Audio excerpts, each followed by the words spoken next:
Samantalang magtatayo ng paaralan ang provincial government ng Maguindanao del Sur sa Fugutan, Talayan kung saan naninirahan ng mga indigenous people sa probinsya.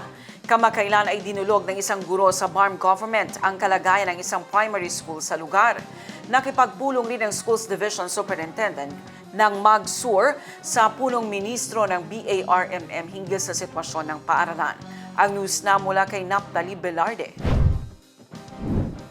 Ito ang larawan ng primary school sa Fugutan, Talayan na idinulog ng isang guro kay BARM Interim Chief Minister Abdul Rauf Makakwa. Agad nitong ipinatawag ang Schools Division Superintendent upang magsagawa ng beripikasyon hinggil sa ipinarating na impormasyon sa punong ministro.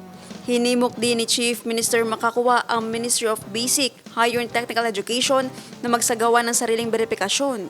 Ito ay upang matiyak na naitataguyod ng walang mag-aaral na bangsamoro ang mapag-iiwanan. Sa report ng Maguindanao del Sur SDS, Alma Abdulanor, kinumpirma nito na ang paaralan ay patuloy na gumagana at ngayon ay isang kinikilalang primary school mula sa dating AKAP Learning Center na nagsisilbi sa ating mga mag-aaral na taduray.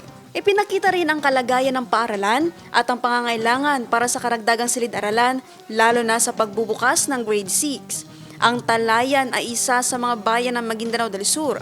Hindi pa man gobernador noon, ayon kay Dato' Wally Mintimbang, na ipagawa niya ang barangay hall sa lugar at nabuksan ang daan. Meron na tayong napatayo na eskwelahan doon at saka barangay hall. Kagawad pa ako ng munisipyo.